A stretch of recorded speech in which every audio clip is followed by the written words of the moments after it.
This video was made possible thanks to the support of our amazing patrons. We couldn't do this without you. Don't forget that you can support the channel for free and receive 10% off orders over $10 at Flipside Gaming by using the promo code Affinity at the checkout. Or if TCG Player or Magic Madhouse are more your thing, then be sure to place your order through our affiliate links in the description. Once again, at no extra cost to yourselves. Hello everybody and welcome back to Affinity for Commander. My name is Martin and today I'm going to be going through my top 5 predictions for what we might be seeing in the new Magic the Gathering set, Kaldheim. But before we get into that, let's take a look at all the information that we currently have regarding the set. As of the 2nd of December, we only have a handful of facts about this never before visited plane. Firstly, Kaldheim was inspired by Norse mythology and will have a strong Viking theme to the artwork of the cards. Secondly, we know that double-faced modal cards will return for this set, finishing off the pathway cycle that began with Zendikar Rising. I do love it when wizards finish off their land cycles. Feels great. And thirdly, Kaya will be the main character for this set. I've got to say I'm totally digging her new look, dual wielding those axes. Looks super cool. Oh, and there was this one plane chase card showing us Kaldheim and this location called Skybream, but it was literally just a hill with some dudes on, so not really much to go off there. So with all that being taken into consideration, let's begin our predictions. Starting with number 5, I'm going to get the obvious one out of the way first, the return of snow permanence. Dating back to 1995, snow permanents have been around for almost as long as I've been alive, which is really quite scary now that I've said it out loud. They include some memorable cards such as Dark Depths, Aura and Frostfang, and the almighty Chiller Pillar. Yet despite this, only 65 snow cards have ever been printed, and 0 legendary creatures that care about this snowy supertype actually exist.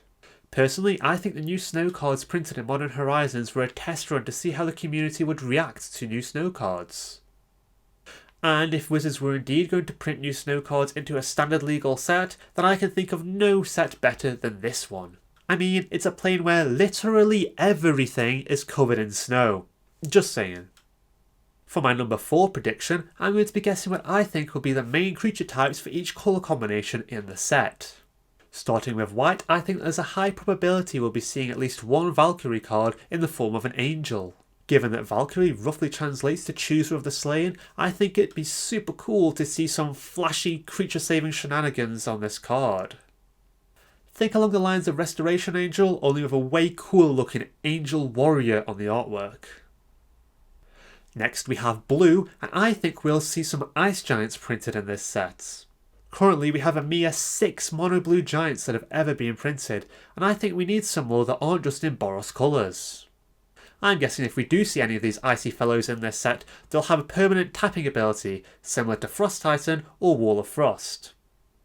Moving on to black, I am so confident that we are going to see a lot of Draugr, or if you haven't played Skyrim, Viking zombies.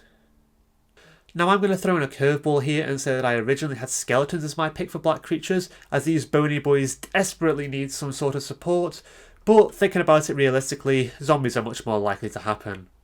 There's also a chance we could see some dark spirits or spectres in this set, given that one of the commander decks that release alongside this product is called Phantom Premonition, and that'd be pretty cool too. Next we have red, and I am almost certain we are going to see the return of the dwarves.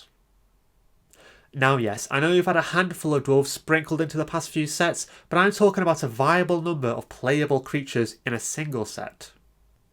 I can see Wizards making a strong equipment theme around these creatures, which could be headed nicely by Rayav Mastersmith, who was recently released in the Commander Legends box. Either that, or they could bring back vehicles and give us enough dwarves to make Depola, Pilot Exemplar, a little bit more viable. And finally, we have green. Now, I'm going to take an educated guess here and say that this creature is going to be elves. Why is this, you ask? Because the second commander deck that releases alongside this set is called Elven Empire. There's not really much more to say about this, other than that I hope these are more Drow or Dark Elf rather than the usual nature-loving High Elves that we're used to seeing in Magic. Coming in at number 3, I'll be predicting some of the mythological figures who might be represented as legendary creatures in this set. Firstly, I would love a Commander Legal Squirrel. Now, this isn't me just being weird again, trust me. In Norse mythology, Rothataska is a squirrel who carries messages between the eagles at the top of the world tree and the serpent near the bottom. I cannot think of a better opportunity for Wizards to print a squirrel commander and will be very sad if it doesn't come to pass. Very sad. Speaking of the world tree, I'm hoping to see this Great Ash as a legendary land. Given that this tree is depicted as being the centre of the universe, I imagine it having some powerful mana creating abilities, though what exactly it might do, I really couldn't say. We might even see depictions of Ymir, the first being to exist on Midgard, Jormungandr, the fearsome world serpent, and Fenrir, the one who brought about the death of the gods.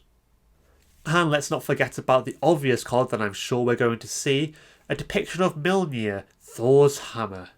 I'm really hoping to see a lightning bolt based effect such as dealing 3 damage to an attacking or blocking creature, but hey, I'm sure it'll be awesome no matter what it does.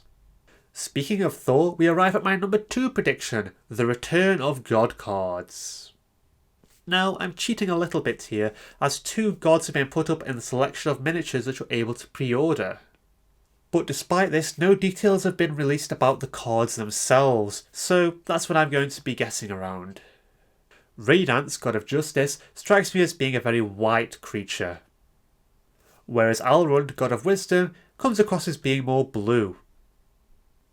I'm also going to say that I think these gods are going to be nothing like the ones we found on Theros and be more closely related to the ones of Amonkhet.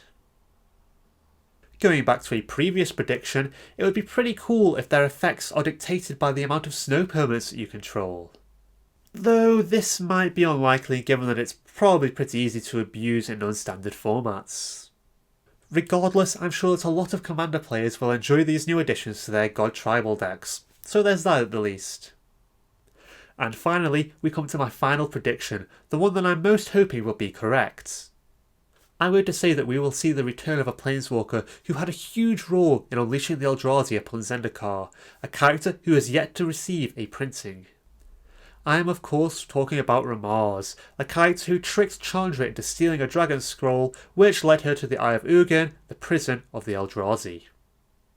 Not a lot is really known about this Planeswalker, other than his brief appearance in the Duels of the Planeswalkers 2014 video game. So why do I think this character will be in Kaldheim? The last time we saw him was when Chandra was trying to find him to seek her revenge for his trickery, and that was on Innistrad! I'm totally messing with you, it was Kaldheim, obviously. Now, even though Kaldheim has never been confirmed to be his home plane, the design of his clothing gives us a clear indication that he is suited to the cold. He's got high-top leather boots for traversing through the high snowdrifts, fingerless gloves to keep his hands warm while still allowing for some measure of dexterity, and a super snuggly looking fur pelt to keep his neck warm. Now if I had to guess what colours Ramaz was going to be, I would say predominantly green with a splash of red for that Man of the Wilds look he's got going for him. But considering we already have a ton of Gruul Planeswalkers, I'm going to go out on a whim here and say that he will be Temur, that is, green, blue and red.